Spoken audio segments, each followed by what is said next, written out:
in the middle of March of 1907, a sailor named Nels Nelson stood at the bow of this big Russian steamboat called the Perrier, and he looked out over the Pacific Ocean with a very worried look on his face. The sun was starting to go down, and Nels was afraid of what the night might bring. About a month earlier, the Perrier, the boat that Nels was on, had left Hong Kong and begun its long journey to California, where Nels and the rest of the crew would offload all their hemp and machinery. And just that day, the Perrier had passed by Honolulu, Hawaii, which meant they were nearly to their final destination. Nels was the longest-serving member on board the Perrier. And what that meant was Nels and the ship's captain were the only two currently on board the Perrier who knew the ship's dark secret. On this night, it was Nels's turn to stand watch. Suddenly, another sailor came up to Nels, and Nels hadn't heard him, and the sailor slapped him on the back and said, "Hey, how you enjoying your sunset cruise tonight?" At some point, as Nels and this other sailor were just chatting away, there was this warm breeze that kind of came across the deck of the ship. Now, remember, it had been very cold all night, and so this warm air really stood out. And the second Nels felt that warm air, he knew his worst fears were about to be realized. And so Nels was so scared about what was about to happen that he just kind of froze. He couldn't even turn and tell his partner what was happening. And his partner was totally oblivious because his partner had never been on the Perrier before and didn't know the ship's dark secret. And so this other sailor just kept on blabbering away, totally oblivious. But then, as Nels is frozen to the spot with fear, from down below in the ship, where the crew was all sleeping, they heard this loud, guttural scream, like one of the crew members was being tortured or something. And right away, the guy next to Nels, the other sailor who had been with him, he stopped talking, because now he knows there's a problem. He doesn't know what it is, but obviously something's wrong. Now, Nels was still frozen with fear because he knows what's happening. He knows what's gonna happen. And so he was just standing there, and the other sailor is like, "Nels, what's going on? We gotta go down there." But it wasn't until more screams began coming out of the berthing area down below that Nels kind of snapped out of it, and he was like, "All right, come on, we gotta go." And the two of them, they went bombing down the steps down into the berthing area, and they went into the first compartment where these screams were coming from.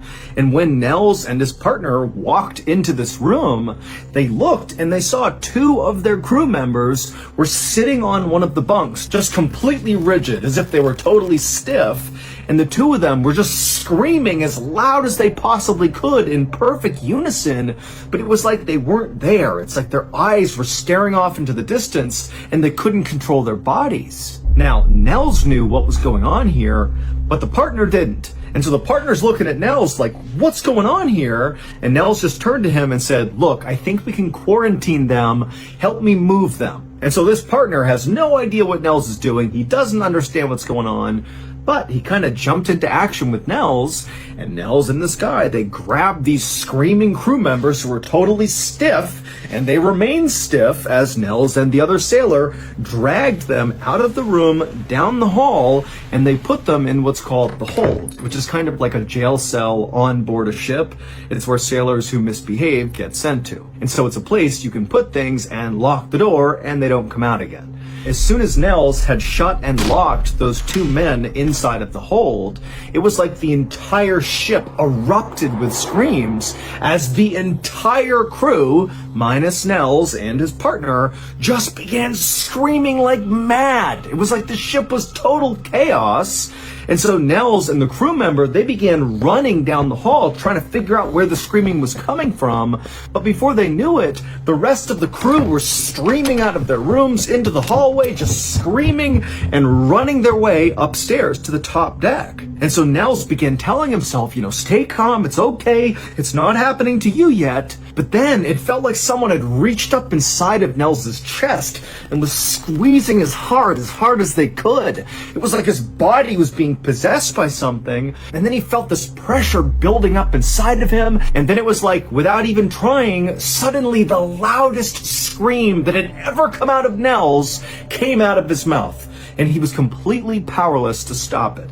And seconds later, Nels, screaming at the top of his lung, along with his partner, who was also screaming, they joined the stampede of other screaming crew members running their way up to the top deck. And so Nels, he's kind of taking stock of this whole situation, still screaming, and then he notices one sailor in particular, and Nels knew exactly what was going to happen. That one sailor, who Nels did not know well, he was one of the sketchy crew members who were picked up in Hong Kong, he stopped screaming. And Nels could tell because there was this look of absolute calm over this sailor's face. And he was down on all fours, almost like an animal, right out in the middle of the top deck.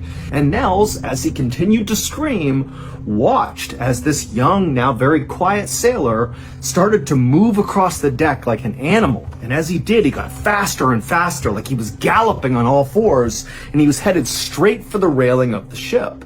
And sure enough, Nels watched in horror as this galloping young sailor went full speed to the railing and then just leapt clear over it and splashed into the water below.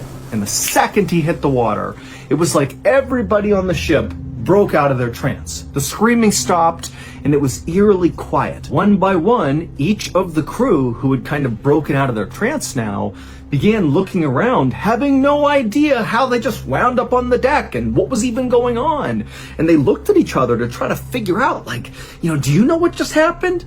But nobody knew. And then this very tense silence was broken when one of the crew members, who had seen that young man gallop and leap over the side, this crew member, he yelled, "Hey, man overboard! Someone jumped over!"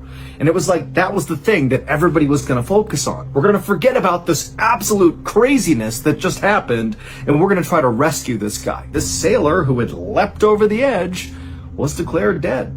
And once he was declared dead, and the rest of the crew were all back on board the Perrier, standing on the top deck, looking around like, what just happened? Nels and the captain looked at each other and nodded, because they knew they would have to tell the crew what just happened. They would have to share this ship's dark secret. And so Nels and the captain told the crew the big secret, and the crew was obviously horrified, but considering they had just been through the entire experience, they weren't exactly surprised. They just hoped that, this night was the only night this craziness would happen. But the following night, the same thing happened. The next night, same thing happened as well. The next night, so 4 nights in a row of this, the captain just could not take it anymore, and when he heard that first scream echo through the ship, the captain grabbed a pistol, put it to his head, and fired. Nels and the few remaining crew members on board the Perrier docked it in San Francisco, California. They unloaded the hemp, and then the crew actually got back on the Perrier and set sail again and sailed to Santa Monica, California, which was not a very far distance, where they would offload the machinery. And so once the Perrier was docked in Santa Monica and all the cargo was offloaded, Nels and the rest of the crew just left it there. They totally abandoned it and just left. And the Perrier would remain totally abandoned in this dock in Santa Monica until a reporter from the Chicago Tribune newspaper found out about what had happened on board the ship and the fact that now it was totally abandoned, which seems so creepy, and he decided to dig into this, and ultimately he published the story that I'm telling you right now. 3.5 years earlier, on a night in the fall of 1903, the Perrier docked in what was then called Bombay, but what is now known as Mumbai, India. And on this particular night, some of the crew members of the Perrier decided they wanted to leave the boat and go have some fun. So a few sailors and an officer hopped on one of the rowboats on board the Perrier, they lowered it down to the water, and they paddled to shore.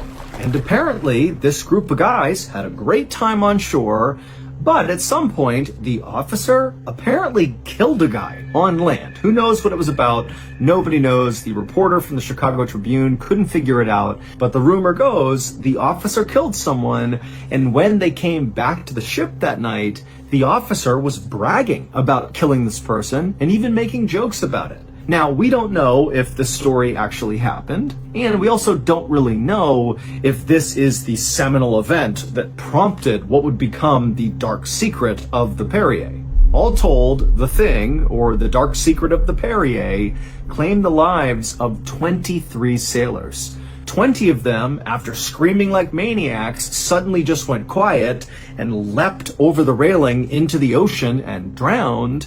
And the 3 others that passed away were the ship's captains, who all killed themselves.